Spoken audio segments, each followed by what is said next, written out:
एक बहुत ही महत्वपूर्ण टॉपिक लेकर आपके सामने हाजिर हूँ। और आज का हमारा यह टॉपिक है भारत में तुर्कों की सफलता के कारण। क्योंकि भारत के इतिहास में हम देखते हैं कि तुर्कों का आगमन और उसके साथ ही मध्यकालीन भारतीय इतिहास का आरंभ, इससे यह टॉपिक बहुत जोर से जुड़ा हुआ है।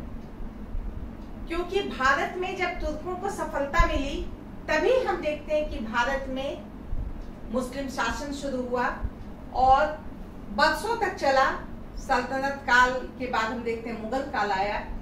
लेकिन इन सब के आधार में अगर कहा जाए तो तुर्कों की सफलता थी। पूरा वीडियो देखें समझने के लिए। और इसके पहले का जो वीडियो है भारत पर अरबों का आक्रमण और महमूद गजनवी का आक्रमण, इसे जरूर देखें। महमूद गजनवी के बाद मोहम्मद गोरी का भी आक्रमण हुआ भारत पर। इस पर मैंने भी वीडियो नहीं बनाया, लेकिन मैं आपको बता दूं कि गोर का रहने वाला, जिस तरह गजनी का रहने वाला महमूद था गजनवी, उसी तरह गोर का रहने वाला मोहम्मद गोरी था और उसने भारत पर आक्रमण किया। और 17 बार आक्रमण नहीं किया, लेकिन उसने भी बहुत बार आक्रमण किया, बहुत सारे भारतीय राजाओं को पराजित किया। कभी कभी उसने भी शिकस्त खाई, लेकिन अंततः विजय जो है वह मोहम्मद गोरी के हाथों ही लगी। मोहम्मद गोरी के साथ भारत के जो एक बहुत पराक्रमी शासक थे, पृथ्वीराज चौहान वंश के जो शासक थे, उनसे 2 बार गोरी की लड़ाई हुई। और इसमें जिसे हम तराइन का युद्ध कहते हैं, ये तराइन युद्ध जो है यह 2 बार हुआ, 1191 में, 1192 में। प्रथम तराइन के युद्ध में हम देखते हैं कि गोरी की हार हुई पृथ्वीराज चौहान के हाथों। और दूसरी बार हम देखते हैं कि गोरी की जीत हो जाती है और पृथ्वीराज चौहान हार जाते हैं।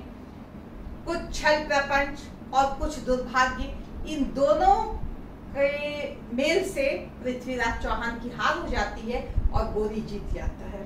और इस तरह हम देखते हैं कि भारत पर तुर्कों का जो शासन है उसका मार्ग प्रशस्त हो जाता है।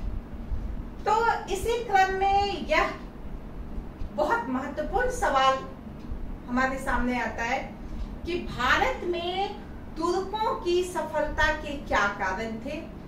और इसी सवाल, ये जो सवाल का जवाब होगा, इसी का जवाब एक और सवाल में बनता है कि भारत में राजपूतों के पतन के क्या कारण हुए। भारत में जो उस समय बहुत सारे राजपूत राज्य थे, उनका पतन भी इसके साथ ही हो गया, उसके क्या कारण थे। तो इन दोनों प्रश्नों का जवाब हमारे आज के इस वीडियो में आपको मिल जाएगा।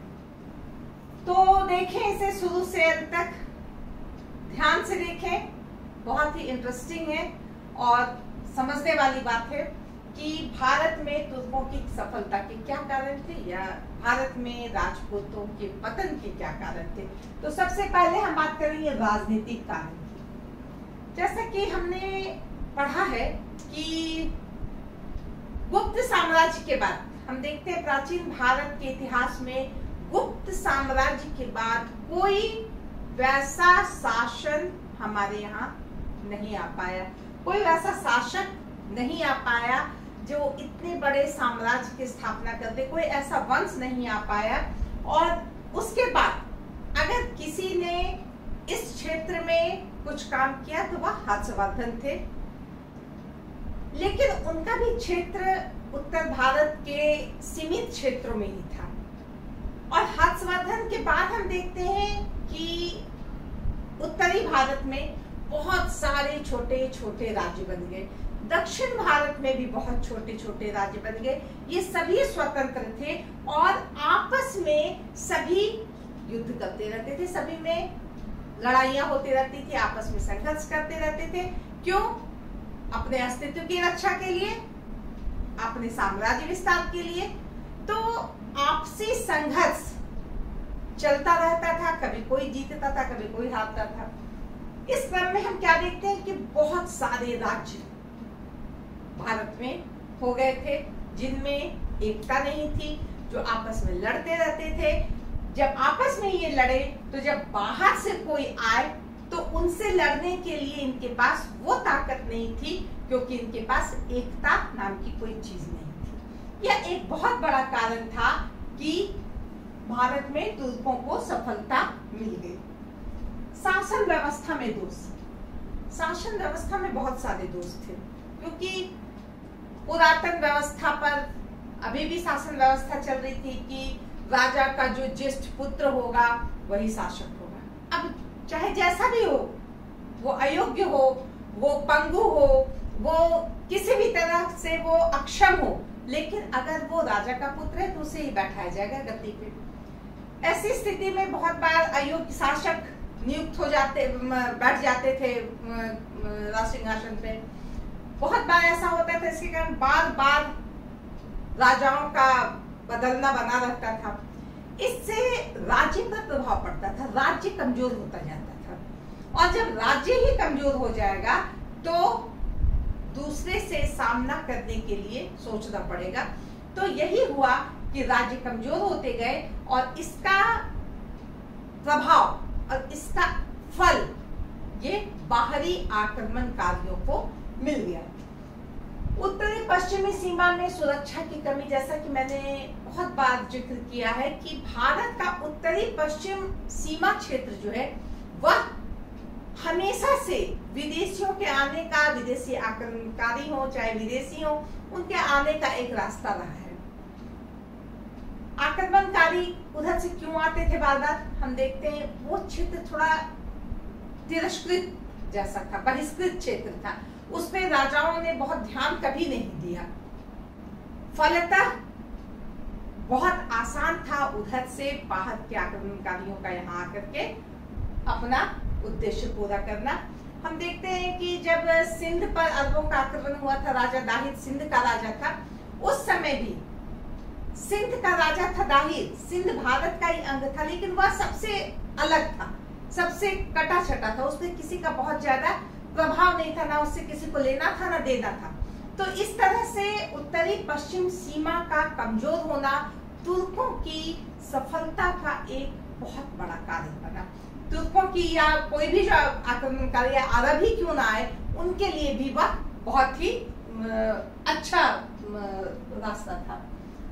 जनसाधारण की उदासीनता, जैसा कि हम जानते हैं कि राज परिवार, राजा, राजघराना ये सब अलग कैटेगरी के होते थे और आम जनता को उससे कोई लेना देना नहीं होता, वो अपने काम में लगी हुई होती थी। ना तो वहाँ मताधिकार का प्रयोग करने का ऐसा कोई प्रावधान था, ना तो अपनी इच्छा बताने का, ना जनता की तरफ से कोई चुने हुए प्रतिनिधि होते थे। ऐसा बहुत सशक्त कुछ भी नहीं था, जिसके कारण आम जनता को कोई मतलब नहीं था कि राजा कोई बने, वो अंधा हो, लंगड़ा हो, उसका दिमाग नहीं हो, उसे कोई मतलब नहीं, जाओ हमें क्या, कोई द्रिप हो हमारी कहानी, हम तो बस आम जनता ही देंगे, जो राजा बनना जिसे बने वो। तो इस तरह की जो भावना है, जनसाधारण की उदासीनता है, इससे विदेशी आक्रमणकारियों को बल मिला, क्योंकि इससे राजा कमजोर होता है। जब आम जनता को राजा का समर्थन नहीं मिलता, उसके साथ नहीं होता है, तो स्वाभाविक है कि वो जो बाहरी विदेशी आक्रमणकारी थे उनका प्रभाव बढ़ा। अब हम बात करेंगे आर्थिक कारण की, जो एक बहुत ही महत्वपूर्ण कारण है, आर्थिक कारण। क्योंकि हम जानते हैं भारत पर अगर विदेशी आक्रमणकारी आए या तुर्क अरब आए तो उनका जो एक सपना था कि भारत जैसे समृद्ध देश में जाकर, जहां अकूत संपत्ति है, बहुत सोने चांदी भरे हुए हैं, रत्न जवाहरात वहां जहां भरे पड़े हैं, वहां से जाकर के संपत्ति लाना, यह उनका सपना था। क्योंकि विश्व में जो है भारत सोने की चिड़िया कहा जाता था, सोने की चिड़िया के नाम से ये जाना जाता था। तो ऐसी स्थिति में ये जो तुर्क हैं या अरब हैं, इनको आकर्षित करने का एक बहुत बड़ा साधन क्या बना, भारत की समृद्धि, और इसको पाने के लिए वह धराने लगे। तुर्कों की जो धन लोलुपता थी, साथ ही साथ ये जो तुर्क थे या अरब थे, इनकी जो धन लिप्सा है, धन पाने की लिप्सा, उसके लिए कुछ भी कर गुजरे, अरे चलो वहां पर आक्रमण करेंगे, बहुत धन लूटेंगे, वहां की भूमि पर अधिकार करेंगे और लेकर के आएंगे इतना धन, अगर मर गए तो शहीद कहे जाएंगे। तो इस तरह से जो उनका भाव था और धन के प्रति जो आसक्ति थी और भारत का जो समृद्ध होना था, यह सारा कारण तुर्कों को आकर्षित किया भारत की तरफ आने के लिए और उसे सफल भी बनाया। जब उसने देखा कि अरे वाह, इतना धन एक बार में लूट के चले गए, तो फिर दोबारा आए, फिर तिबारा आए, क्योंकि उन्हें बार बार आकर्षित कर रहा था क्या, भारत की समृद्धि। अब हम बात करेंगे सामाजिक कारण की। सामाजिक कारण क्या था, जाति व्यवस्था, जो यहाँ पे प्रारंभ से जाति व्यवस्था थी। अब हम देखते धीरे धीरे जाति व्यवस्था जटिल हो गई थी। एक जाति के लोग दूसरे जाति से ना किसी तरह का संबंध रखते थे, शादी ब्याह जैसे जो होता रहन सहन में उनका असर दिखाई देता था। तो इस तरह जाति व्यवस्था में जटिलता होने से सामाजिक ढांचा जो था वह कमजोर हो गया था। साथ ही साथ हम यह भी देखते हैं कि ये भाव था क्षत्रिय युद्ध करेंगे ना, क्षत्रियों का काम है युद्ध करना। अब युद्ध में सेना में कौन जा रहे हैं, क्षत्रिय ही जा रहे हैं, उसमें कोई ब्राह्मण या कोई वैश्य या कोई शूद्र नहीं जा रहा है। काहे नहीं, वो बहुत ज्यादा गुणी हो, उसके में सैनिक क्षमता हो, वो नहीं जाएगा, क्योंकि ये काम तो क्षत्रियों का है। तो ये सारा भाव जो है, यह भी बहुत बड़ा कारण था कि सेना में सही लोग नहीं जा पा रहे थे और सेना जो है वह कमजोर होती जा रही थी। आपसी सामंजस्य का अभाव, जैसा कि मैंने बताया, आपस में सामंजस्य नहीं था, जाति के नाम पर, धर्म के नाम पर, संप्रदाय के नाम पर सामाजिक व्यवस्था थोड़ी कमजोर हो गई थी और इसका प्रभाव युद्ध पे पड़ा, तुर्कों पे पड़ा, तुर्कों पे अच्छा पड़ा और राजपूत राज्यों के लिए बुरा पड़ा। तुर्कों में अपने देश और समाज के प्रति समर्पण था। तुर्क जब भारत आए मध्य एशिया से, तो उनके मन में ये था कि मुझे इस देश को जीतना है, मुझे यहाँ की संपत्ति को लूटना है, हमें यहाँ पे धर्म का प्रचार करना है, इस्लाम को फैलाना है। तो ये सारी बातें प्रेरक सिद्ध हुई उनके लिए और वो यहाँ पर इसके तहत, इस प्रेरक तत्व के तहत वो सफल होते गए। उन्होंने यहाँ धर्म प्रचार भी किया, उन्होंने धर्म को मानने वाले को धर्म में, अपने धर्म में उस मिलाया, जो नहीं माने उसका कत्लेआम कर दिया, धन जो है वह लूट लिया। तो इस तरह बहुत सारे ऐसी जो उनकी सोच थी, वह तुर्कों को सफलता दिलाने में बहुत बड़ा काम किया। अब हम बात करेंगे सैनिक कारण की। सैनिक कारण में हम इसे महत्वपूर्ण स्थान देंगे सैनिक कारण को। युद्ध में सैनिक की भूमिका बहुत अधिक होती है। सैन्य व्यवस्था, सैनिक, ये सब बहुत महत्वपूर्ण होते हैं युद्ध में। और हम देखते हैं कि तुर्कों में और राजपूत राजाओं के बीच युद्ध ही हुए बार बार, बहुत बार, कभी अरबों से, कभी तुर्कों से, कभी गजनवी से, कभी कासिम से, कभी गोरी से। तो युद्ध पर युद्ध होते गए और इस युद्ध में सेना की भूमिका बहुत महत्वपूर्ण रही होगी। युद्ध में सेना की भूमिका रही, लेकिन हमारे यहाँ की सेनाओं में बहुत कमी थी। सबसे पहले राजपूत शासकों के पास स्थायी सेना का अभाव था।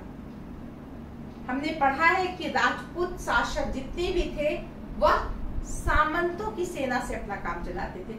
राजपूत शासक के बहुत सारे सामंत होते थे, उन सामंतों को अपनी सेना रखनी पड़ती थी। जब जरूरत पड़े सामंत सेना लेकर हाजिर हो जाती थी। तो ऐसी स्थिति में हम देखते हैं कि युद्ध में अगर राजा सामंतों की सेना को बुलाता है तो एक सामंत की तरफ से इतनी सेना आती है, एक सामंत की तरफ से इतनी सेना आती है, चार सामंत की सेना आई।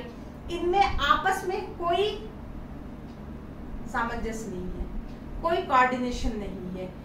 इनका रूल अलग है, उनका रूल अलग है, उनके हथियार अलग है, उनके हथियार अलग है, उनके अनुशासन अलग है, उनके अनुशासन अलग है, नियम तौर तरीका सब अलग अलग, जिसके कारण ये एक नहीं हो पाते थे।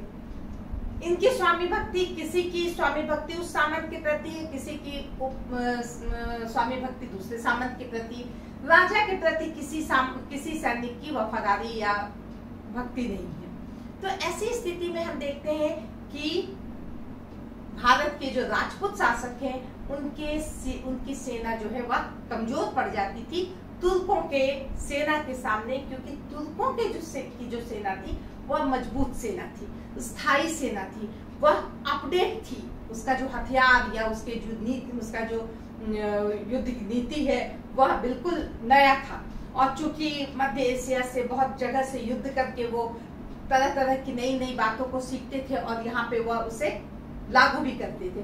तो ऐसी स्थिति में हम देखते हैं कि तुर्कों की सैनिक शक्ति, उनकी सैनिक नीति, उनके हथियार, यह सब कुछ उनके अनुशासन हटके थे और समय के अनुकूल थे, जबकि भारत में राजपूतों की जो सेना थी वह बिल्कुल पारंपरिक थी, जिसमें बहुत सारी कमियां थी। बहुत बार ऐसा होता था कि सामंत जब सैनिक को लेकर चल रहे हैं तो नए सैनिकों की नियुक्ति कर लिए, उनके पास कोई ट्रेनिंग ही नहीं है, उन्हें कोई जानकारी नहीं है। तो ऐसे सीखे सैनिक जो हैं वह हानि ही पहुंचाते थे और अपने को ही हानि होती थी। दोषपूर्ण युद्ध प्रणाली, हम लोगों की जहाँ की जो प्रणाली थी वह भी दोषपूर्ण युद्ध प्रणाली थी, वही पुराने स्टाइल में काम किया जाता था। जो हाथी है उसको बहुत महत्वपूर्ण स्थान दिया गया था, जबकि अरबों ने या तुर्कों के पास अच्छे घोड़े होते थे, जो घुड़सवार होते थे बहुत ही दक्ष होते थे, वो आराम से दाएं बाएं मुड़ जाते थे, जिधर चाहते थे उधर घूम करके अपना काम तहलका मचा देते थे। जबकि दूसरी तरफ हमारे यहाँ राजपूत सेनाओं में पैदल सैनिकों की संख्या बहुत अधिक थी, और पैदल सैनिकों की संख्या अधिक होने के साथ साथ वह उतनी दक्ष भी नहीं थी, उतनी ट्रेंड नहीं थी, जिसके कारण वो घुड़सवार सैनिक के आगे वह परास्त हो जाती थी। तो यह एक बहुत बड़ी उपलब्धि थी इनकी, अच्छी जो अपडेट पॉलिसी थी इनकी सेना की, उसके कारण तुर्कों को बहुत सहायता मिली। घुड़सवार सेना, जैसे कि मैंने कहा कि भारत में जो सेना थी उसके पास घोड़ों की संख्या बहुत कम थी, और तुर्कों के पास अच्छे नस्ल के घोड़े थे बहुत अधिक संख्या में। यहाँ पर हाथियों की संख्या अधिक थी, हाथी को सामने रखा जाता था, हाथी जो है उस पर राजा उसके हौदे पे बैठ करके युद्ध करता था। बहुत बार ऐसा होता था कि हाथी कभी कभी उल्टी चाल अपने ही सेना की तरफ घूम जाता था, अपनी ही सेना को कुचल देता था, अपने ही सेना में तहलका मच जाती थी। तो इस तरह से हाथी का जो यूज था वह भारतीय राजाओं द्वारा सही तरीके से नहीं हो पा रहा था। जबकि हाथी वो भी रखते थे, तुर्की भी रखते थे, लेकिन किले को तोड़ना है, चाहे कहीं पे एकदम से हमला कर देना आम जनता पर, हाथी को दौड़ा दिए, तो ऐसा काम उन लोग करते थे। जबकि यहाँ पे युद्ध में राजा उसमें हाथी पर बैठ करके युद्ध करता था। इससे पता चल जाता था सेना कहाँ है, तुर्क लोग सेनापति को ढूंढ लेती थी, उसे मार देती थी, और जैसा कि मैंने बताया कभी कभी हाथी अगर गड़बड़ा गया तो अपने ही सेना में बर्बादी शुरू हो जाती थी। तो यह एक बहुत बड़ी कमी थी भारतीय सेना में। अब हम कहेंगे सेना में समर्पण का अभाव। हमारे यहाँ जैसा कि मैंने बताया कि हर तरफ से सेना आ रही है, उधर से एक सामंत लेके आया, उधर से एक सामंत लेके आया, इधर से तीसरा सामंत लेके आया। सभी सैनिकों का समर्पण जो है अपने सामंतों के प्रति, अपने राज्य के प्रति नहीं है, अपने राजा के प्रति नहीं है। और तुर्क की सेना जो है वह एक व्यक्ति जो नेतृत्व कर रहा है, जो राजा है, जो शासक है, उसके प्रति समर्पित है कि मुझे मर जाना है, शहीद हो जाना है, उसकी कोई परवाह नहीं, लेकिन मुझे इस शासक के जिसके नेतृत्व में हम आए हैं युद्ध करने, उसके नेतृत्व में हमें बेस्ट करके दिखाना है। तो इस तरह की जो सोच थी, इसने तुर्कों को सफल बनाया। और भारतीयों में जो ये सोच थी कि भाई हम तो शासक उस सामंत के हैं, और सामंत भी जो है वो बहुत ज्यादा तैयार नहीं रहते थे कि हाँ ठीक है दूसरे सामंत को लेके आना है, वो हम इतना लेके गए हैं सेना, वो तो कम लेके आए, वो ज्यादा क्यों लेके नहीं। ऐसी भावना जो सामंतों में थी, यह राजा को सीधे इफेक्ट पहुंचाती थी, उससे राजा पर सीधा प्रभाव पड़ता था और वह परास्त हो जाता था। सेना में समर्पण का भाव राजपूतों की नीति थी, या भारतीयों की जो नीति है कि ठीक है युद्ध के लिए आया, हम बहुत एक से एक राजा हुए यहाँ पर भी, पृथ्वीराज चौहान, भोज पर राजा भोज जो है, फिर से जयचंद, ऐसे जयपाल, दाहिर, ये सब बहुत शक्तिशाली और योग्य शासक थे। इनके पास भी सैनिक गुण जो थे कूट कर भरे थे, लेकिन इनमें वो भारतीय गुण जो है, भारतीय सोच, उदारता वो विद्यमान थी। अगर विदेशी आक्रमणकारी अगर हाथ के भाग रहे हैं तो उसे छोड़ देते थे, छोड़ो भाग गए, ये नहीं कि पीछा करके उसे खदेड़ दे, उसे पूरी तरह बर्बाद कर दे कि वो दोबारा देखने की कोशिश ना करे। जबकि उल्टा करते थे, भाग गए तो भाग गए, चलो वो भाग गए, डर के भाग गए, अब हम चले। जबकि करना चाहिए था कि उसे पूरी तरह नेस्तनाबूद कर देने से क्या होता है कि वह पुनः लौटकर नहीं आते। और भारतीयों की ये सोच भारतीयों पर ही भारी पड़ी, जबकि तुर्क जो थे बहुत तरीके से हानि पहुंचाते थे। वो फसलों को रौंद देते थे, वो पानी, जिस तालाब कुएं से पानी लोग पीते थे उसमें जहर मिला देते थे, वो जितना भी छल प्रपंच कपट कर सकते थे अपने युद्ध को जीतने के लिए वो करते थे। जबकि भारतीय राजाओं में या भारतीय सेना में वो बात नहीं थी, वह उस तरह का आचरण नहीं कर सकते थे, और इसके कारण वह युद्ध में बेचारे पीछे होते चले गए। गुप्तचर नीति व्यवस्था, क्योंकि तुर्क बाहर से आए थे, उन्हें यहाँ की रणनीति, यहाँ की राजनीति, हर चीज को जानना था। उसके लिए एक बहुत अच्छे गुप्तचर व्यवस्था उसने अपनाई थी, जिसके कारण वह पता लगा लेते थे कि कहाँ क्या है, कौन सी रणनीति है, कैसे इस पर हमला किया जाए, चोट कहाँ पहुंचेगी। तो इस तरह से गुप्तचर व्यवस्था को उसने इतना स्ट्रॉन्ग किया था कि वह उनके लिए बहुत ही फायदेमंद रहा। जबकि भारतीय राजाओं ने गुप्तचर व्यवस्था पर उतना ध्यान नहीं दिया, बल्कि हम देखते हैं कि कभी कभार जो नाखुश व्यक्ति थे भारतीय राजपूत सेनाओं में या राज दरबार में, तो वो जाकर के उनसे मिल जाते थे और उसका फायदा वो तुर्क उठा लेते थे। उनके खिलाफ जो है राजपूत राजाओं के खिलाफ वो वहां मिल जाते थे, और इससे राजपूत शासकों को हानि उठानी पड़ती थी। तो इस तरह से सैनिक क्षेत्र में बहुत सारी कमियां थी, जिसके कारण तुर्क सफल हुए और राजपूत शासन का या राजपूतों का पतन हुआ। धार्मिक कारण में हम यह कहेंगे कि जैसा कि हम जानते हैं कि यहाँ पे बहुत सारे मत थे, शैव, वैष्णव, बौद्ध, जैन, लिंगायत, वसुदेव, 10 तरह के संप्रदाय थे। इन संप्रदायों में दूरी बनी हुई थी, इनमें एक भाव नहीं था, इनमें राष्ट्रीयता का जो चीज होता है वह बिल्कुल ही नहीं था। इसका प्रभाव भी आम जनता पर पड़ता था और आम जनता से लेकर के राजा तक पड़ता था। धार्मिक अंधविश्वास भी बहुत अधिक था। अगर किसी ने भविष्यवाणी कर दी कि इस बार तो आपकी जीत होगी राजा, तो राजा निश्चिंत है, इस बार जीत हमारी होनी है। वो युद्ध में बस निष्क्रिय रहा कि जीत तो हमारी होनी है, क्योंकि भविष्य राष्ट्र ने ऐसा कहा है। तो ऐसे जो छोटे छोटे कारण थे वह बहुत ही बड़े बन गए, बहुत ही गलत प्रभाव डाल दिए राजपूत शासकों पर। और इसके बाद हम देखते हैं धार्मिक उत्साह की कमी थी। जिस धार्मिक उत्साह के साथ तुर्क या अरब आक्रमण किए भारत पर, जिन्हें अपना धर्म पूरे विश्व में फैलाना था, भारत में फैलाना था, इस उद्देश्य को लेकर वो जिस उत्साह से यहाँ आए, वो उत्साह यहाँ भारतीय शासकों में नहीं थी, यहाँ की सेना में नहीं थी, जिसके कारण तुर्क सफल हुए और भारतीय शासक जो है वह असफल रहे। इसके अलावा भी हम देखते हैं कि बहुत सारी बातें थी। कभी कभी प्रकृति ने भी साथ नहीं दिया। जैसा कि सुबुक्तगिन ने जब पहली बार आक्रमण किया जयपाल पर, उस समय प्रकृति ही सुबुक्तगिन के ही अनुसार हो गई और इतनी बारिश हुई कि जयपाल को हार का मुंह देखना पड़ा। इसके बाद हम देखते हैं कि जयपाल के हारने के बाद जयपाल की जो बेइज्जती हुई, इससे बहुत नाखुश होकर उसने आत्मदाह कर लिया। यह नहीं करना चाहिए था। इससे सामने वाले का वो मजबूत हुए कि वाह देखो, हमारा ये प्रभाव था कि इतना मजबूत शासक भी जो है वो आत्मदाह कर लिया, वो आत्महत्या कर लिया। तो अगर वो आत्महत्या ना करके वह पुनः तैयार होकर के, अपडेट होकर के वह युद्ध के मैदान में जाता तो उसे जरूर सफलता मिलती। दूसरी बात हम देखते हैं ऐसे चंदावत के युद्ध में हम देखते हैं कि जयचंद के साथ भी उसके आंखों में जो है तीर लग गया। ये पृथ्वीराज चौहान के साथ भी ऐसी एक्सीडेंट हो गया। आनंद पाल का हाथी जो है वो भड़क गया एक युद्ध में।